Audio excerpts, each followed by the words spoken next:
माननीय प्रभारी आणि आदरणीय काँग्रेस समितीचे सरचिटणीस रमेश चव्हाण नुकतेच या ठिकाणी आलेले माननीय महासचिव ऑल इंडिया काँग्रेस समितीचे वासनिक साहेब, माननीय महासचिव अविनाश पांडे साहेब, आमचे नेते माननीय बाळासाहेब थोरात, यशोमती ठाकूर, महादत्ती पाटील साहेब आणि सर्व माननीय खासदार आणि उपस्थित आमचे सर्व सहकारी, उपस्थित पत्रकार मित्र, आजचा हा 5वा दिवस विदर्भामध्ये अंबानगरीमध्ये, आज हा दुसरा दिवस. कालच महासाहेबांच्या जिजाऊंच्या जन्म जिल्ह्यामध्ये आली होती. छत्रपती शिवरायांचं नाव घेणारी मंडळी पुरोगामी विचारांना कशी हरताळ बसते हे महाराष्ट्रामध्ये आता लपून राहिलेले आहे. 233 कोटी रुपयाचा आराखडा सुधारित मागील 5 महिन्यापासून महा जिजाऊंच्या जन्मस्थळांचा आज सरकारच्या पदरी धुळकात पडलेला आहे. पंतप्रधानांना आणून जलपूजन केलं आणि अजूनही एक वीट सुद्धा छत्रपती शिवरायांच्या स्मारकाची तिकडे लागली नाही. परमपूज्य डॉक्टर बाबासाहेब आंबेडकरांच्या इंदोमेरच्या विकासासाठी, त्या स्मारकाच्या दुरुस्तीसाठी पैशाची तरतूद केली, पण 1 रुपया सुद्धा खर्च केला. 1 रुपया, नवा रुपया. ही यांची नीती आणि नीतिमत्ता आहे.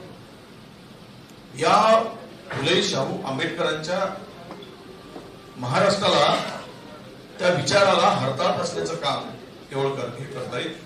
अशा सत्तेला उलथून लावण्याचं काम करण्यासाठी महाविकास आघाडी आता सिद्ध झाली. त्याचाच भाग म्हणूनच आढावा बैठक यवतमाळ आणि अमरावती जिल्ह्यातील पदाधिकाऱ्यांची, नेत्यांची आढावा बैठक माननीय चव्हाण साहेबांच्या उपस्थितीत होणार. आपल्या सगळ्यांना आता सांगताना महाराष्ट्रातील चित्र आणि देशातील चित्र आपल्या पुढे मांडलं गेलं.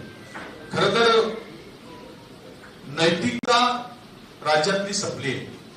काल आपण पाहिलंय, एक अकोल्याच्या आमदाराला पुन्हा नोटीस पाठवली गेली. तो शिंदे बरोबर नव्हते म्हणून त्यांना लाचलुचपत विभागाने नोटीस पाठवली.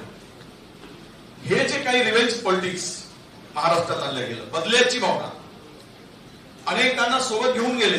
सीबीआय, ईडी, इन्कम टॅक्स या धाकामुळे अनेक तिकडे पळाले आणि म्हणून हे गेल्यानंतरही लोक त्यांना मत देणार. काल नांदेडला, आम्ही परवा नांदेडला होतो, प्रचंड उत्साह जनतेमध्ये होता. काँग्रेस हा लीडर बेस पक्ष नाही तर कॅडर बेस आहे, जनतेचा पक्ष आहे आणि म्हणून काँग्रेसला नेते गेले तर काही फरक पडत नाही. हे नांदेड मधील निकालांनी आपण सर्वांनी पाहिलेला आहे. हा जनतेमध्ये, कारण आज आमचे स्वर्गीय काँग्रेसचे नेते विलासराव देशमुख साहेब यांची पुण्यतिथी आज. त्याने एक सांगितलं होतं, काँग्रेस हा पक्ष नाही, हा विचार आहे आणि तो विचार घेऊन लोक पुढे जात असतात. जोपर्यंत काँग्रेसचा विचार या देशात आहे तोपर्यंत हा देश शिल्लक आहे. या देशातील संविधान आहे, लोकशाही आहे आणि म्हणून देशाच्या लोकशाही वाचवण्यासाठी आम्ही लढलो. आता मात्र देशाच्या, महाराष्ट्राच्या स्वाभिमानासाठी लढावं लागणार आहे. त्याचं कारणच आहे की महाराष्ट्राची अस्मिता गुजरातला घाण ठेवण्याचं काम सुरू आहे. जवळपास 10 लाख कोटीच्या जमिनी मुंबईतल्या अदानीच्या घशात घालण्यात आल्या. कवडी मोल दराने या राज्याचा मालक आता अदानी होतो आहे आणि राजरोसपणे गुजरातच्या इशाऱ्यावर महाराष्ट्रातील मिंदे हे त्यांच्या घशात घालण्याचा सपाटा सुरू केला. जमिनी विका, प्रचंड भ्रष्टाचार, MSRDC मध्ये, MMRDA मध्ये 5 लाख कोटीचे टेंडर मागच्या 2-2.5 वर्षांमध्ये काढले. 5 लाख कोटीचे टेंडर आणि सर्व टेंडर 30% अबाऊ काढले गेले. म्हणजेच 1.5 लाख कोटीचा भ्रष्टाचार या 2 विभागामध्ये महाराष्ट्रामध्ये झालेला आहे आणि या 1.5 लाख कोटीतून तिघांनीही समान वाटपासाठी भांडण जोरात सुरू होत आहे. हिस्सेवाडी, माझा हिस्सा अधिकचा आहे, तुझा हिस्सा कमी आहे, हिस्सामुळे शीतयुद्ध या तिघांमध्ये महाराष्ट्रामध्ये प्रचंड आता सुरू झालेला आहे आणि भ्रष्टाचाराने अखंड बुडालेलं हे सरकार आता झाले. केवळ योजना, लोकप्रिय योजना महाराष्ट्रात आणायच्या, तेही निवडणुकीच्या तोंडावर आणायच्या. तिजोरीत पैसा नाही, राज्य अखंड कर्जामध्ये बुडालेला आहे आज 8 लाख कोटीच्या वर कर्ज झालेला आहे। 1,27,000 कोटी रुपये आपल्याला दर वर्षाला व्याज आणि मुद्दल म्हणून द्यावा लागतो। कर्ज काढत पण चांगल्यासाठी काढलं पाहिजे, पण कर्ज काढून आपण जे काही करत आहात ते इन्फ्रास्ट्रक्चर जे उभं करताना कमिशन कोणी चालली, जे काय भ्रष्टाचार चाललेला आहे हा महाराष्ट्राला उद्ध्वस्त करणार। ओरबडून खातायत तशी तिजोरी लुटून खाण्याचं काम सुरू। भ्रष्टाचारामध्ये आपण पाहिलं सगळ्यांनी की अजित पवारांच्या संदर्भामध्ये उपमुख्यमंत्री आताचे वित्त उपमंत्री या संदर्भात देशाचे पंतप्रधान म्हणतात की यांनी 70,000 कोटी रुपये खाल्ले आणि 4 दिवसामध्ये मात्र परत त्यांना पक्षामध्ये घेतात आणि तिजोरीची चाबी देतात। यावरून यांची नीतिमत्ता किती शुद्ध आहे हे आपल्या सगळ्यांच्या लक्षात येईल। या अमरावतीमध्ये अंबानगरीमध्ये आम्ही आलो। अंबानगरीमध्ये म्हणजे तुकडोजी महाराजांच्या स्थळाचा विकास आणि आपण गाडगे महाराजांच्या स्थळाचा विकास, आई रुक्मिणी या आराखड्याचा 1 रुपया सुद्धा 1 रुपया यांनी दिला आणि लाडकी बहीण सुरू झाली। काय लाडकी बहीण? मतासाठी 2.5 वर्ष यांना लाडक्या बहिणीची आठवण झाली नाही, लाडकी बहीण यांना दिसली नाही 2.5 वर्ष। आणि आज एक आमदार सांगतो की तुम्ही जर आम्हाला मत दिले नाही, मताचा आशीर्वाद दिला नाही तर आम्ही ते पैसे परत घेऊ। तुमच्या बापाचे पैसे, तुमच्या बापदादांनी दिलेले पैसे, आमच्या महिला भगिनींचा अपमान करायचा अधिकार तुम्हाला दिला कोणी? महाराष्ट्रामध्ये 1,500 रुपये देऊन परत घेण्याची भाषा वापरताय मतासाठी आणि समस्त महिला भगिनींचा तुम्ही अपमान करताय। हा अपमान या राज्यातील महिला भगिनी सहन करणार नाही। या सरकारने माफी मागावी आणि माफी मागून या महिलांना दिलेले पैसे मतदानासाठी तुम्ही देताय हे महाराष्ट्रातल्या जनतेपुढे लपून राहिलं नाही।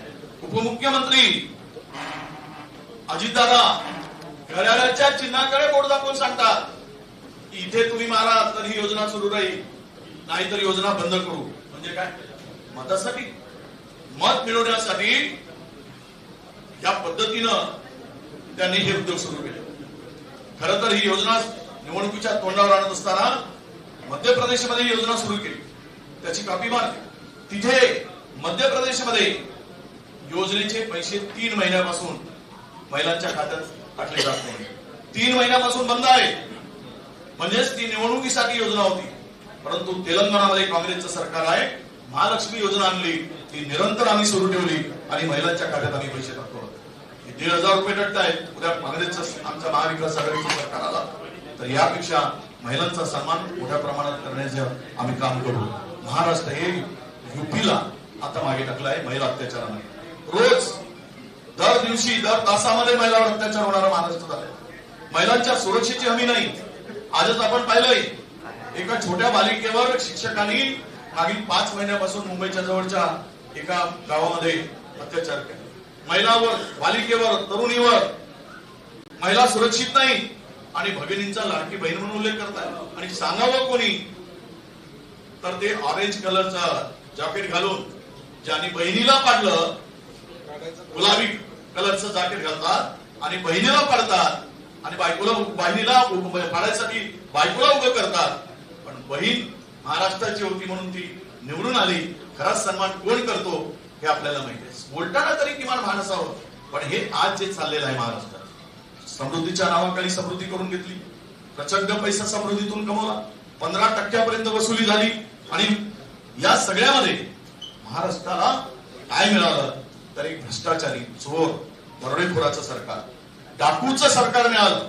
खोकेबाज सरकार हे महाराष्ट्राच्या इतिहासामध्ये नोंद होईल अशा प्रकारचं सरकार मिळालं। सामान्य माणसाची देणं घेणं नाही। 2300 शेतकऱ्यांनी 1 वर्षामध्ये आत्महत्या केल्या। महाराष्ट्र शेतकऱ्यांच्या आत्महत्येचा हद झाल्यासारखी एवढी अवस्था वाईट करून ठेवली। खुद्द बीडमध्ये कृषी मंत्र्यांच्या जिल्ह्यात 874 शेतकऱ्यांनी आत्महत्या केली। काय करतो तो कृषी मंत्री? पुढे गेला तो पीक विमा। आज काय झालंय पिकांची स्थिती? हे जर कृषी मंत्री थांबवू शकत नसतील स्वतःच्या जिल्ह्यात तर त्या पदावर ते काम करण्यासाठी लायक आहे।